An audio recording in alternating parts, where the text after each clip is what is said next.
നാളെ വിഷു അല്ലേ? പണ്ടത്തെ വിഷുവാടാ വിഷു. ഇപ്പോഴത്തെ വിഷുവിന് ഒരു ഉഷാറില്ല. വൈകുന്നേരം ആകുമ്പോൾ അച്ഛൻ ഏതൊക്കെ പടക്കം മേടിച്ചുകൊണ്ട് വരും എന്നുള്ളൊരു കാത്തിരിപ്പുണ്ട്. ഓർമ്മയുണ്ടാ കണിക്കൊന്നയ്ക്ക് വേണ്ടിയുള്ള ഓട്ടം? ആദ്യമേ പോയി വലിച്ചില്ലെങ്കിൽ ഈ കണിക്കൊന്ന പോയിട്ടില്ലേ, അതിൻ്റെ ഒരു ഈ ഇല പോലും കിട്ടില്ല എന്ന്. ഇപ്പോൾ ഒക്കെ കണിക്കൊന്ന പോക്കുന്നത് ഫെബ്രുവരിയിലും മാർച്ചിലുമോ. വിഷു ആകുമ്പോഴത്തേക്കും കണിക്കൊന്ന കരിഞ്ഞു തുടങ്ങി കൊമ്പ് മാത്രമായിട്ട് ഒരുമാതിരി ഏസ്തറ്റിക് രൂപത്തിലോ. എവിടെയോ പൊടി പിടിച്ച് കിടക്കണ ഒരു ഓട്ടൂരിലെടുത്ത് കഴുകി വൃത്തിയാക്കി അതിൽ ഈ ചക്ക, മാങ്ങ, തേങ്ങ, ആപ്പിള്, വാഴപ്പഴം, അതിലൊരു ചന്ദനത്തിരിയും, അതിൻ്റെ ഇടയിൽ ഒരു കണ്ണാടി, സൈഡിൽ മയിൽപ്പീലി പോലെ നിരത്തി വെച്ചിരിക്കുന്ന 10-ൻ്റെയും 20-ൻ്റെയും നോട്ടുകൾ. പുലർച്ചെ പടക്കം പൊട്ടണ ഒച്ചയായിട്ടാണ് ഞാൻ എണീക്കുന്നത്. പക്ഷേ കണി കാണുന്നവരെ ഞാൻ കണ്ണുറക്കൂല. ഞാൻ കണ്ണോർക്കൂട്ടാ, പക്ഷെ ഞാൻ അപ്പം തന്നെ അടയ്ക്കും. അച്ഛൻ കണ്ണൂത്തി കണിയുടെ അടുത്തുകൊണ്ട് പോകുമ്പോൾ ഒരു മണം വരും.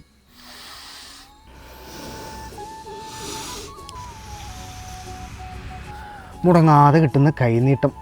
ചിലർ 5 രൂപ തരും, വേറെ ചിലരോ 10-20. എന്നാൽ ചിലർ 50 രൂപ തരും. മോനെ, അന്ന് നമ്മൾ മങ്കാത്തയാണ്, മങ്കാത്ത. ഇപ്പോൾ കണ്ടല്ലേ വല്യച്ഛൻ്റെ മക്കൾ, കൊച്ചച്ഛൻ്റെ മക്കൾ, അമ്മായിൻ്റെ മക്കൾ, ഇതുങ്ങൾക്കൊക്കെ 100 അല്ലെങ്കിൽ 500. ഇത് കൊടുത്തില്ല പിന്നെ വിഷമോ ഒരു മുഖം വീർപ്പിച്ചിങ്ങനെ ഇരിക്കും. വേറെ ചിലരുണ്ട് ഈ QR കോഡ് അയച്ചിട്ട് കൈനീട്ടം ചോദിക്കണവർ. എനിക്ക് പുച്ഛമാണ് അവരുടെ അടുത്ത്. നേരിട്ട് കൈനീട്ടം തരാൻ പറ്റാത്തവർ QR കോഡ് വഴി അയച്ചു തരാവുന്നതാണ്. നന്ദിയുണ്ട്.